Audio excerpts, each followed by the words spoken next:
작년 연말에 미국에서 굉장히 또 큰 뉴스가 있었습니다. 여러분 이제 미투 무브먼트라는 것을 아마 들어보셨을 겁니다. 미투, 나 역시 바로 이 사람의 문제로부터 시작을 했습니다. 이 사람의 이름은 아시다시피 하비 웨인스타인입니다. 이 사람이 헐리우드의 거목인데 지난 30년 동안 자기가 이렇게 쓰는 여배우들을 무려 80여 명을 성추행한 것으로 폭로가 되면서 엄청난 파장이 일었습니다. 무엇보다 그 여배우들의 용기가 대단하다라고 사람들이 박수를 쳤습니다. 아무리 미국이 뭐 자유주의고 이렇게 그런 것들이 개방돼 있다 하더라도 여자의 몸으로 이 미국 사회도 성추행 당한 것을 밝힌다는 것은 결코 쉬운 일이 아니었습니다. 뭐 우리 너무나 잘 아는 그런 여배우들이 다 이름을 올렸는데 뭐 기네스 패트로라든지 그 이름 제가 안젤리나 졸리, 네 뭐 하여튼 이런 분들까지 다 하여튼 유명한 배우들은 다 들어갔더라고요. 그러니까 이 사람이 그거를 30년 동안 하면서도 아무도 거기에 대해서 제재를 하지 않았다라는 것이 어떻게 보면 더 큰 충격이었습니다. 근데 사건의 본질을 우리가 정확하게 봐야 될 필요가 있을 것 같습니다. 저는 처음에 이 사건이 뉴스로 보도될 때 이거는 섹스의 문제가 아니다라고 생각을 했습니다. 이 사람이 엄청난 성욕이 있어서 그 성욕을 절제하지 못해서 이런 일이 벌어졌다라고 생각하지 않았습니다. 근데 제 생각하고 거의 일치한 언론이 한 군데가 있었습니다. CNN이었는데 CNN에서 이 사람의 타이틀 기사를 이렇게 달았습니다. It's all about power, not sex라고 타이틀 기사를 달았습니다. 이 사람이 30년 동안 여배우들을 80여 명을 성추행할 수 있었던 것은 이 사람의 성욕이 넘쳐났기 때문이 아니라 그가 가지고 있는 파워, 권력 때문이었다라는 것을 언론은 보도하기 시작했습니다. 한마디로 그 여배우들은 그 권력 앞에 무기력했고 그 권력 앞에 자신을 캐스팅하지 않겠다라는 이 사람의 말 한마디면 어쩔 수 없이 그에게 치마를 거둬야 했던 그런 아주 치욕적이고 정말 화가 나는 그런 일들이 벌어졌던 것이죠. 좀 다른 얘기를 한번 해보면 여러분 명품 좋아하십니까? 네, 우리 교회는 명품 가지고 다니시는 분들이 계실지 모르겠습니다. 네. 제가 한국에서 이렇게 손님들이 올 때마다 여기 우드버리를 항상 이렇게 단골 메뉴로 모시고 가는데 우드버리 가면 명품 가게들이 엄청 많잖아요. 그러면은 제가 깜짝 놀랐어요. 지난번에 갔더니 거기에 한국말로 안내가 돼 있더라고요. 네, 여기가 한국인 줄 알았습니다. 그리고 밑에 중국말로도 같이 돼 있더라고요.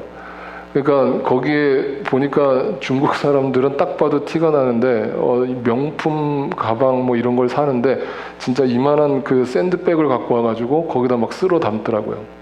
그걸 어디다 쓰려는지 모르겠지만 뭐 자기 나라 가서 팔려고 하는지 그게 아마 통과가 안 될 텐데 어쨌든 명품을 쓸어 담는 중국 사람들, 우리나라 사람들을 제가 옆에서 보면서 야 진짜 그렇게 명품이 좋을까 생각을 해봤습니다.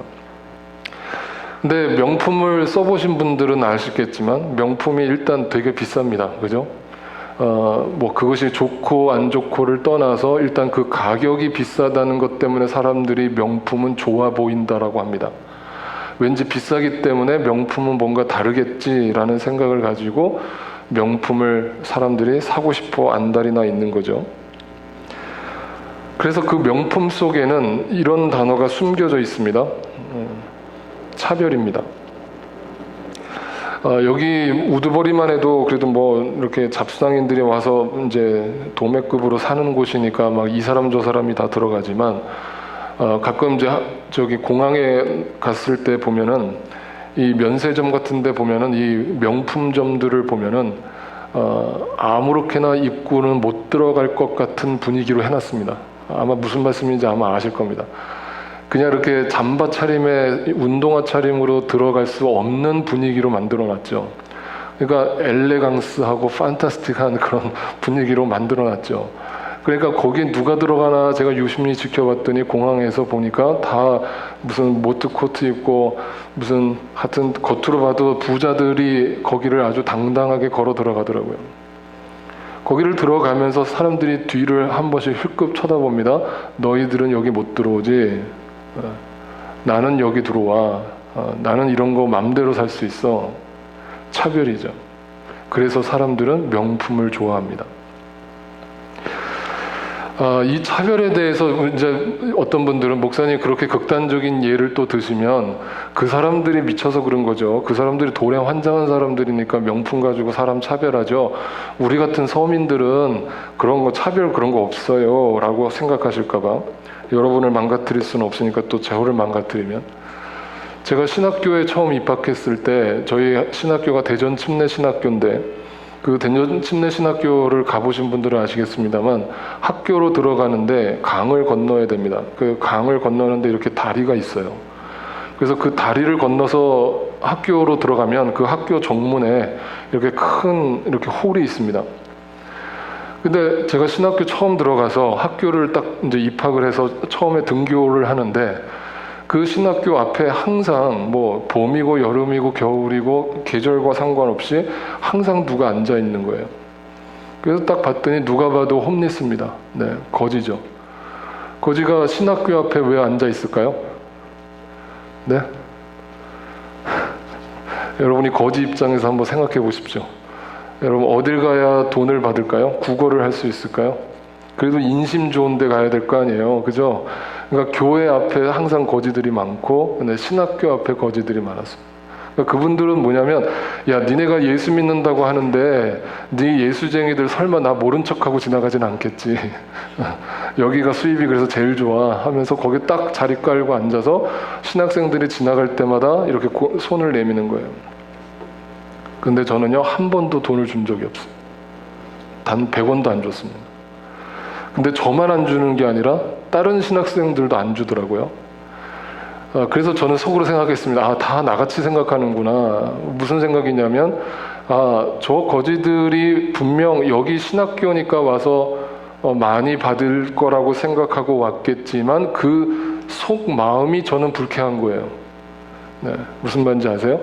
여기 신학교기 때문에 예수 믿는 사람들이기 때문에 그냥 못 지나치겠지 하면서 거기서 구걸하고 있는 그 자세가 저는 기분이 나쁜 거예요. 그래서 안 주고 싶은 거예요. 그래서 계속 무시했습니다.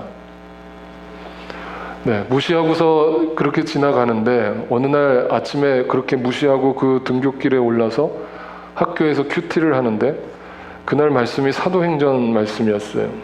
근데 그 말씀이 이런 구절이 등장했습니다. 오후 3시 기도 시간이 되어서 베드로와 요한이 성전으로 올라가는데 나면서부터 못 걷는 사람을 사람들이 떠매고 왔다. 그들은 성전으로 들어가는 사람들에게 구걸하게 하려고 이 못 걷는 사람을 날마다 아름다운 문이라는 성전 문 곁에 앉혀 놓았다. 왜 이 사람을 한 번도 나면서 걸어본 적이 없는 이 앉은뱅이를 성전, 그것도 아름다운 문이라고 하는 그 문 곁에다가 앉혔을까요? 이유는 한 가지입니다. 예배드리러 간다는 너희가 나를 지나칠 수 있겠어? 나에게 반드시 뭐 한 푼이라도 주겠지? 라는 마음으로 그들을 앉혀놨습니다.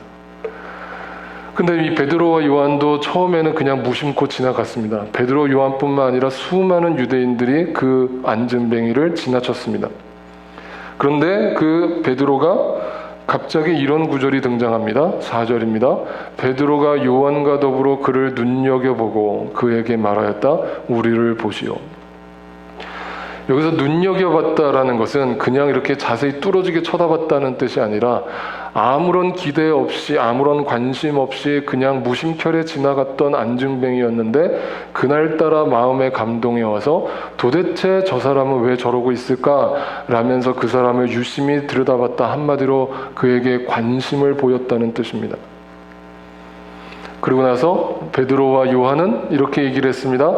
내가 은과 금은 내게 없지만 나는 너한테 돈을 줄 수는 없지만 내게 있는 것으로 너한테 줄 테니까 이걸 받아라 라면서 내게 있는 것은 예수 그리스도의 이름뿐이다. 예수 그리스도의 이름으로 일어나 걸어라. 라고 외치자 이 안전뱅이가 벌떡 일어나는 기적이 일어났습니다. 수많은 유대인들이 그 성전 미문을 지나갈 때 아무렇지도 않게 흘겨보면서 지나갔던 그 안전뱅이를 베드로와 요한은 눈여겨봤고, 그 눈여겨봄을 통해서 이미 차별 없이 사람을 바라보고 차별 없이 사람을 대했기 때문에 거기서부터 하나님의 기적이 일어났다라고 저는 생각할 수 있습니다. 이런 기적이 일어나자 베드로와 요한한테 사람들이 몰려들었습니다. 그리고 그 사람들이 이렇게 얘기를 합니다. 베드로한테 베드로가 그 사람들을 보고 그들에게 말하였다. 이스라엘 동포 여러분, 어찌하여 이 일을 이상하게 여깁니까? 또 어찌하여 여러분은 우리가 우리의 능력이나 경건으로 이 사람을 걷게 하기나 한 것처럼 우리를 바라봅니까?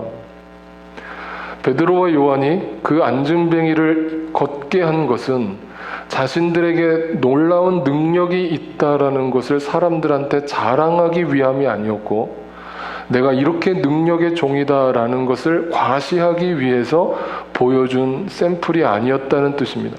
다시 말하면 왜 나한테 그런 능력이 있는 것처럼 집중하십니까? 나나 당신들이나 인간인데 뭐가 다릅니까? 왜 나한테 주목하십니까? 라면서 베드로는 그 사람들뿐만 아니라 그 안진뱅이하고의 모습 속에서도 차별이 아니라 동일한 시선으로 바라보고 있었습니다. 그 놀라운 기적이 일어났는데도 말이죠. 어쨌든 제가 이 말씀을 큐티를 하고 회개를 했습니다. 그래서 그 사람한테 내가 가서 똑같이 해줘야겠다. 가서 은과 금은 내게 없지만 예수 그리스도 이름으로 하면은 한 대 맞을까봐 내가 1,000원짜리를 제가 준비를 해가지고 이 사람한테 그냥 주려고 아침에 등굣길에 딱 그 앞을 지나가는데, 왜 그랬는지 모르겠어요. 희한하게 그때부터 그 사람이 보이질 않습니다. 네. 그 뒤로 그 사람을 만나지 못했습니다. 아마 그 사람이 거기 있은 지가 제가 알기로는 한 6개월 정도 있었는데 아마 6개월 만에 포기하고 다른 자리로 옮긴 것 같습니다. 아마 제가 모르긴 몰라도 짐작상으로 이렇게 얘기했지 않을까 싶어요. 예수쟁이들. 니네들이 입으로만 사랑을 떠들지 나를 이렇게 무시해? 이렇게 사람을 업신여겨? 라면서 에라 퇴하면서 침뱉고 그 자리를 떠나지 않았을까 저는 생각했습니다. 제가 이 얘기를 드린 이유는 우리도 오늘날 많은 경우 사람을 차별하고 사람을 가려서 보고 있다라는 증거라는 거죠. 또 다른 얘기를 하나 해보겠습니다. 그렇다면 이렇게 되는 이유가 도대체 뭘까를 좀 생각해 보면, 먼저 창세기라는 것을 좀 이해해 볼 필요가 있습니다. 여러분, 창세기는 히브리어로 얘기를 하면은 베네시트라고 얘기를 합니다. 이 베네시트라고 하는 말을 헬라어로 옮긴 것이 게노시스, 그것이 영어로 번역되어서 오늘날 제네시스가 되었습니다. 이 히브리어나 헬라어나 영어나 다 공통적으로 갖고 있는 뜻은 한 가지입니다. 네, 시작이라는 뜻입니다. 태초라는 뜻이죠. In the beginning입니다. 근데 실제로 우리가 창세기를 공부하고 창세기를 여러분이 매년 연초만 되면 열심히 읽으시지만 그 창세기를 볼 때 굉장히 당혹스럽습니다. 사실 그 시작에 대한 이야기는 불과 1장과 2장에 끝나기 때문입니다. 그리고 나머지 뒤에 3장부터는 바로 인간의 타락에 대한 이야기로 창세기는 시작됩니다. 그리고 창세기 50장까지 창세기는 계속 인간의 반복되는 죄에 대해서 우리한테 가감없이 이야기하고 있습니다. 그래서 이 창세기 3장과 4장을 타락장이라고 하고 우리가 죄를 지은 장이라고 하는데, 인간이 타락한 3장과 4장의 결론이 이렇게 나는 것을 볼 수 있습니다. 창세기 4장 26절은 이렇게 얘기합니다.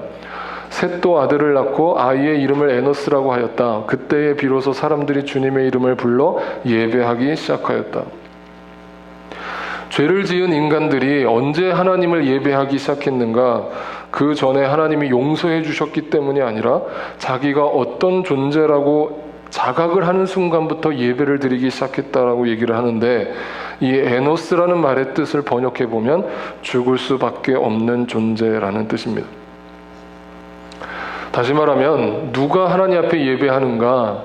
내가 죄로 죽을 수밖에 없는 존재라는 걸 자각하고 나에게 대단한 능력이 있지 않고 나나 너나 별반 다를 바 없고 그래서 나는 차별을 할 수도 없고 거지나 저 리무진을 타고 다니는 부자나 하나님 보실 때는 다 에노스다. 그런데 우리는 겉으로 사람을 에노스로 보지 않고 겉으로 사람을 보고 그 사람을 겉으로 조정하고 차별하고 그를 무시하는 그런 죄성이 우리 안에 남아있다는 것이죠. 그것이 창세기의 결론입니다. 오늘 본문은 율법으로 지난주처럼 시작합니다. 간음하지 말아라 하고 말하는 것을 너희는 들었다. 여러분 지난주 말씀을 기억하십니까? 처음에 예수님은 항상 십계명의 말씀을 먼저 언급하셨습니다. 너희가 분을 내지 말아라, 살인하지 말아라. 율법에는 그렇게 돼 있지만 내가 너희를 보건대 마음으로 누군가를 바보라고 얘기하고 멍청이라고 얘기하는 그 자체가 이미 분노에 사로잡힌 죄인이라는 뜻이다. 마찬가지로 오늘 이야기도 동일합니다. 간음하지 말아라 라는 것은 율법이지만 너희의 실상은 뭐냐? 바로 그 여자를 보고 음욕을 품는 너희도 다 바로 하나님 앞에 죄를 지은 자들이다. 그러면 이제 여러분 마음으로 또 손을 들어보세요. 나는 지금까지 살면서 겉으로는 당연히 외적으로는 간음죄를 저지르지 않았지만 마음으로라도 지나가는 여자를 마음에 품고 음욕을 품었던 적이 나는 단 한 번도 없었다 라고 한번 하시는 분들은 가슴에 손을 들어보시죠. 없을 겁니다. 그래서 지난주도 그렇고 왜 이번 주도 그렇고 예수님은 이렇게 황당한 얘기를 하실까요? 그리고 오늘 말씀은 살벌하기까지 합니다. 예수님이 뭐라 그래요? 그 다음 구절에 보면 차라리 네 눈이 범죄를 저지르면 그 눈을 뽑아버려라. 예수님 말씀 같지가 않죠. 너희가 손으로 죄를 지면 그 손을 잘라버려라. 그렇게 해서 차라리 지옥 안 가는 것이 낫다 라고까지 얘기를 합니다. 도대체 그러면 이렇게 얘기하신 의도가 뭘까요? 근데 여기서 이상한 거 한 가지 발견하지 않으셨어요? 여러분 성경 읽을 때 항상 우리는 이런 걸 좀 생각하면서 읽을 필요가 있습니다. 잘 보세요. 왜 간음죄를 이야기하시는데 남자에게만 이 말씀을 하실까요? 여러분 이 이야기는 그 뒤에 또 뭐가 따라 나와야 정상이에요. 너희 여자들아 남자를 보고 음욕을 품는 너는 이미 마음으로 그 남자를 범하였다 라고 같이 얘기를 해주셔야 될 거 아니에요. 왜 남자만 억울하게 무슨 성적인 무슨 저기 발정난 개로 이렇게 예수님이 묘사를 하실까요? 억울하지 않으세요? 남자분들? 여기서 중요한 건 바로 여기에 있어요. 여자를 보고라는 단어예요. 여자를 보고라는 단어가 그냥 한번 이렇게 흘낏 쳐다봤다는 뜻이 아니죠. 네, 그 사람을 완전히 마음에 품고 그 사람과 음욕을 품는 생각을 하면서 그 여자가 이미 마음으로는 간음을 저질렀다는 거죠. 남자든 여자든. 그런데 제가 항상 성경에서 얘기하지만 당시 이 마태복음이 쓰여지던 예수님 당시의 시대는 여자와 아이들이 존경받던 시대라고 그랬습니까? 무시당하던 시대라고 그랬습니까? 네, 무시당하던 시대라고 그랬습니다. 그러면 여기에 한 예수님이 남자에 대해서만 이야기를 한 것은 무슨 의도일까요? 이거를 좀 더 깊이 생각해 보려면 요한복음 8장으로 가봐야 되는데 요한복음 8장에 유명한 이야기가 나오죠. 지난번 요한복음 강의할 때도 제가 설명드렸습니다. 간음하다가 현장에서 붙잡힌 여자. 그죠? 그 여자한테 율법학자들과 유대인들이 남자들이 저 여자를 율법에는 돌로 쳐서 죽이라고 돼 있는데 예수님이라면 어떻게 하시겠습니까? 라고 물었죠. 그랬더니 예수님이 이렇게 명답을 하셨잖아요. 너희 가운데 죄가 없는 사람이 이 여자에게 돌을 던져라. 그러면 여기서 한 가지 생각해 봐야 될 거는 예수님이 간음죄를 용서해 주신 거구나. 제가 이렇게 설교했습니까? 아닙니다. 전혀 그런 뜻 아니죠. 분명히 예수님은 이 여자한테 마지막에 뭐라고 얘기하셨냐면 가서 다시는 죄를 짓지 말라 그랬어요. 그러니까 예수님은 그 간음죄를 죄로 분명하게 선포하셨던 거죠. 그런데 여기서 왜 죄 없는 자가 돌로 먼저 치라고 했을 때 그 남자들이 돌을 들고 있다가 다 돌을 내려놓고 도망쳤다고 그랬을까요? 왜 도망쳤을까요? 한번 생각해 보면 이런 뜻입니다. 이 말은 여러분, 간음을 했다라는 거는 남자와 남자가 간음을 합니까? 아니죠. 여자와 여자가 간음을 합니까? 아니죠. 남자와 여자가 간음을 하잖아요. 그런데 왜 성경에서는 여기서는 간음하다가 현장에서 붙잡혔다고 했는데 여자만 붙잡혀 왔을까요? 네? 남자는 어디 간 걸까요? 네, 바로 여기에 포인트가 있습니다. 예수님이 이 말씀을 하신 이유는 바로 그겁니다. 야, 너희가 혹시 그 돌을 들고 있는 너희가 그 간음한 여자와 함께 간음을 했던 그놈 아니냐? 네가 매일 저녁에 석양이 질 때마다 가정을 버리고 어떤 여자를 마음에 내 몸으로 품을까 라면서 그 간음의 현장을 기웃거리던 것이 바로 너 아니냐? 그래, 이 여자도 분명 율법적으로 죄를 졌어. 그러니까 이 여자도 돌로 쳐서 죽이는 게 마땅해. 그런데 그 전에 너부터 죽이자. 너도 간음죄를 저질렀잖아. 왜 이 여자만 끌고 왔어? 왜 함께 간음하던 남자는 어디로 도망쳤어? 이게 바로 뭐냐면 남성 중심의 사회 속에서 남성은 항상 도망칠 길을 열어두고 여자는 빼도 박도 못하게 탄압하고 차별하고 구속하고 여자를 성적 놀이개로 삼았던 당시 시대상을 예수님이 적나라하게 고발하고 있었던 것이죠. 그래서 기독교는 여성 인권에 대해서 굉장히 관심이 많습니다. 예수님 당시부터 그랬고 구약시대에도 그랬고 오늘날도 마찬가지로 기독교는 여성에 대해서 무시받고 탄압받고 차별받은 것에 대해서 그 인권을 높여주기 위해서 오늘도 교회들은 많은 노력을 하고 있습니다. 여러분, 멀리 얘기할 필요 없습니다. 우리나라가 그랬습니다. 우리나라가 불과 여자들이 자기 소리를 내기 시작한 것, 지금 이렇게 미투 운동이 벌어지고 지금 한국에서도 여검사가 내가 성추행을 당했다라고 자신 있게 얼굴을 드러내고 이런 일들이 최근에 일어난 일입니다. 그 전에는 어떤 여자도 얼굴을 내놓고 내가 성추행 당했다는 걸 얘기 못하던 시대 속에 살았습니다. 그리고 요즘에는 많이 바뀌었다고 그러지만 여전히 지금도 시부모님들은 아들을 선호하고 자식 중에 아들을 못 낳은 며느리는 사람 취급을 안 하던 게 불과 몇십 년 전입니다. 바로 그런 시대 속에서 살던 우리에게 예수님은 그 어떤 권력과 파워와 자신의 어떤 권위를 이용해서 여자들을 성적 놀이개로 삼았던 그 남자들에 대해서 예수님은 고발하고 있는 것이죠. 너희가 바로 돌을 맞아야 될 첫 번째 대상들이다. 그래서 이것을 한마디로 얘기하면 아까 제가 얘기한 것처럼 이것은 It's all about power, not sex.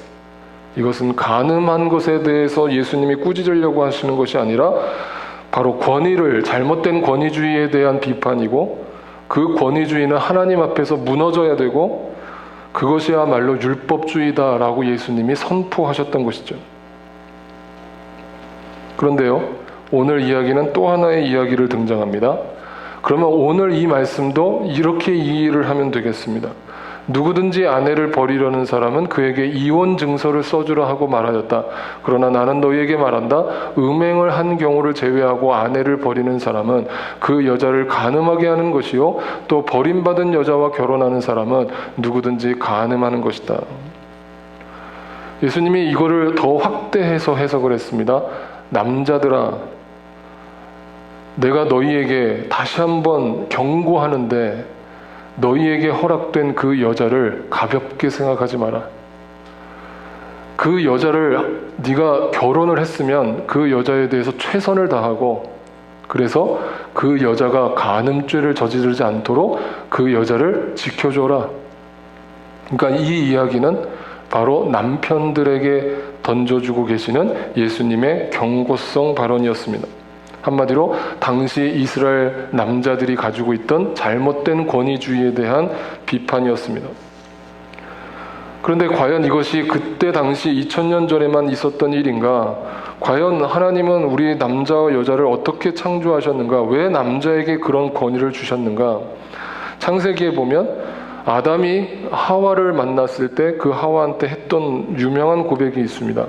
그때 그 남자가 말하였다. 이제야 나타났구나. 이 사람 뼈도 나의 뼈, 살도 나의 살, 남자에게서 나왔으니 여자라고 부를 것이다. 하나님은 여자도 흙으로 만들 수 있었고 남자도 흙으로 만들 수 있었습니다. 그런데 왜 하나님은 아담, 남자만 흙으로 만드시고 여자는 남자를 잠재우신 다음에 남자의 갈비뼈를 취해서 그 뼈로 여자를 만드셨을까요? 여기는 굉장히 중요한 메시지가 있습니다.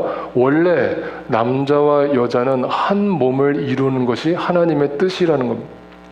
그래서 우리가 결혼을 할 때 남자와 여자를 한 몸으로 이루신 분은 하나님이시니 이 둘을 그 누구도 갈라놓을 수 없을 것이다 라고 주례를 합니다. 그런데 실상은 그렇지 않습니다. 실상은 바로 이와 같습니다. 이렇게 위대한 고백을 했던 아담이 죄를 짓고 나니까 이렇게 태도가 달라집니다. 그 남자는 핑계를 대었다.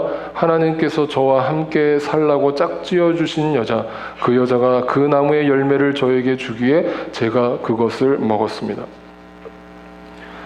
여기서 아담은 참 치졸하고 비겁한 행동을 하는데 뭐냐면 첫 번째는 하나님을 원망합니다. 하나님께서 짝지어 주신, 내가 저 여자를 선택한 게 아니고 하나님이 짝지어 주신 저 여자, 하나님이 내 평생 배필로 만나주신 저 여자는 하나님 탓입니다. 하나님 다시 돌려주십시오. 다시 원상복귀 시켜주십시오. 다시 총각으로 돌아가게 해주십시오 라고 하나님을 원망했습니다. 두 번째는 그 여자가 뼈 중에 뼈, 살 중에 살이라고 고백하는 게 불과 얼마 전인데 죄가 들어가고 나니까 남자의 반응은 이렇게 바뀌었습니다. 저 여자가 여러분 이 갭이 얼마나 큰 줄 아십니까? 내 뼈 중에 뼈, 살 중에 살에서 저 여자가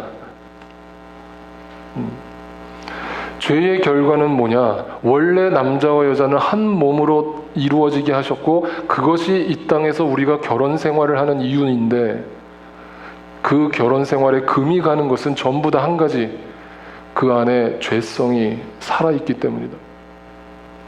결국 그 가정이 깨지고 부부관계가 깨지고 그 마음에 이혼을 하고 이런 모든 결과들은 결과적으로 내 마음의 죄성 때문이다. 남자가 여자를 무시하고 여자가 남자를 존중하지 않는 이런 잘못된 창세기에 반하는 그런 관행 때문에, 이 세상의 악행 때문에 이런 결과를 낳았다. 그래서 갈라디아서에서는 이 육체의 소욕을 따르는 그 열매가 뭐냐, 우리가 이 땅에서 그냥 죄를 짓고 살아가는 그 열매가 뭐냐, 첫 번째로 이렇게 얘기합니다. 육체의 행실은 환히 드러나는 것들입니다. 곧 음행과 더러움과 방탕과. 여러분 성경 볼 때 유심히 보십시오. 이런 순서는 굉장히 중요합니다. 육체를 통해서 얻어지는 첫 번째 열매가 뭐냐? 바로 음행입니다. 그 음행이라는 것은 다시 성적 범죄를 얘기하는 것이 아니라 바로 자신의 잘못된 권위주의에 사로잡혀서 자신의 여자를 함부로 대하거나 자신의 결혼 생활을 깨트려 버리려고 하는 그 모든 행위들이 다 음행이다. 그것이 바로 여자로 하여금 간음죄를 짓게 하는 것이고 그것이야말로 하나님이 기뻐하지 않는 일이다. 그러므로 크리스찬들아 이혼하지 마라, 이 얘기입니다. 성령의 열매는 또 이렇게 얘기합니다. 성령의 열매는 첫 번째가 뭡니까? 사랑입니다. 성령이 내 안에 맺혀지면 일어나는 첫 번째 열매가 사랑입니다.